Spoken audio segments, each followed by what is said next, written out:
Hello, welcome to Storytime with Judy. Our book today is Gumbrella by Barry Root. Well, Gumbrella is an elephant, and she has a brother named Trumbull. They decide to open an animal hospital, and she wants to be the nurse and the doctor. So she starts working on these little animals, getting them well, but then she doesn't want to let them go home. Let's find out what happens. Gumbrella was a good little elephant and believed in helping her fellow animals if she could, especially the cute ones. So when Trumbull, her brother, brought home an injured mouse, she knew exactly what to do. "We'll start an animal hospital," she told Trumbull. "I'll be the nurse, and I'll be the doctor," said Trumbull.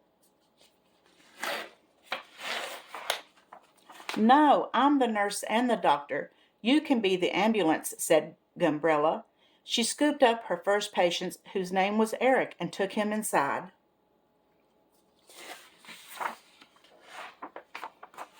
Gumbrella couldn't wait to get started. She made a splint for Eric's leg out of toothpicks and a Band-Aid. She brought him his meals on a tray, just like in a real hospital. She bathed him and petted him. She read to him and made get-well cards for him and checked on him at least every 5 minutes.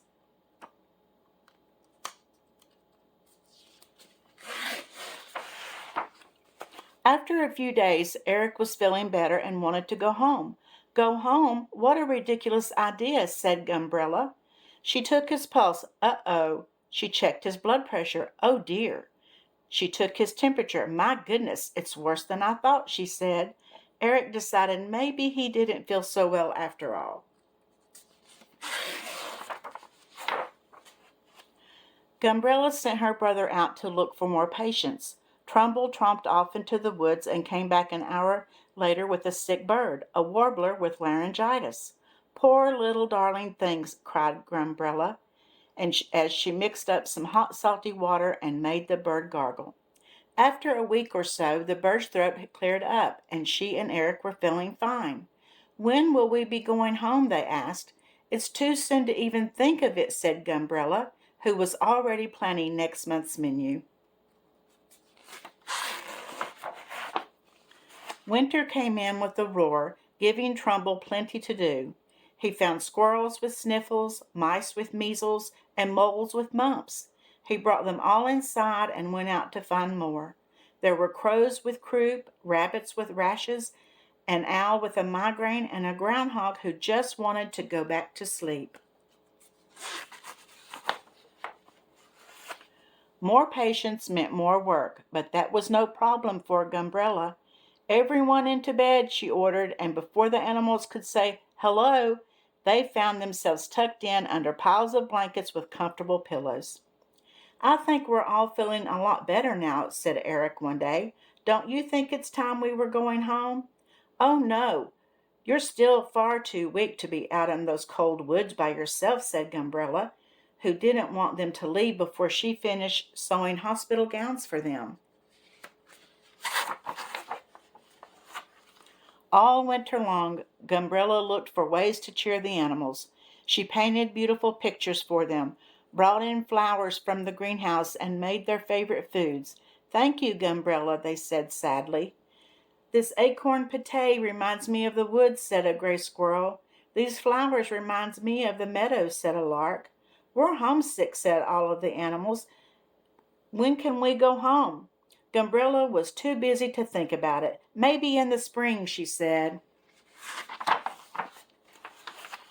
The days grew longer and the weather warmer. The animals were becoming truly restless. Even the groundhog was wide awake and dying to get outside. "What about today?" asked an upstart otter one beautiful spring morning. "Yes, what about today?" cried the groundhog. "Today, today," cried all the animals. "We want to go home today." "No, not today," said Gumbrella, who was planning the program for the evening.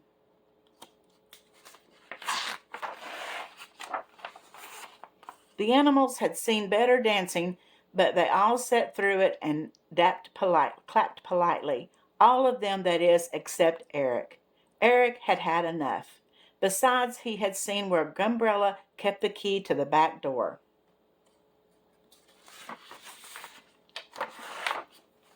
Gumbrella finished her last dance and did a long, low bow.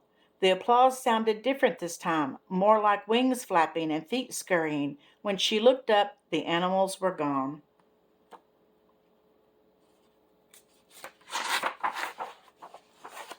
Gumbrella was so upset that she locked herself in her room and refused to eat anything except dessert. She left Trumbull a note saying that she had come down with a rare type of laryngitis that could only be cured if the animals came back. Trumbull was very concerned.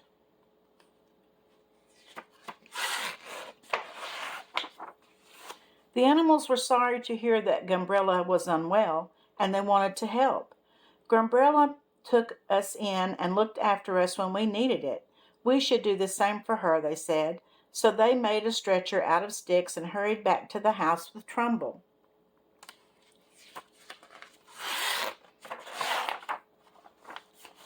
Gumbrella was delighted to see the animals. She wasn't so sure about the stretcher. "But I'm the doctor," she said, saying in a tiny voice. "Not today," said Eric.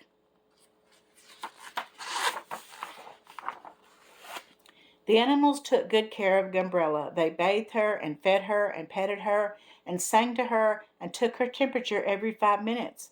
"I think I'm feeling better now. When can I go home?" Gumbrella asked. "It's too soon to even think about it," they told her. They knew just the right way to take care of a patient. They had learned from Gumbrella herself.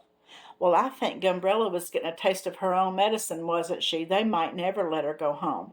I think she enjoyed having those sick animals as pets and she didn't want them to leave. Maybe she will enjoy being a patient better. We'll see. I hope you enjoyed the story. Be sure to come back tomorrow and be sure to subscribe. See you tomorrow.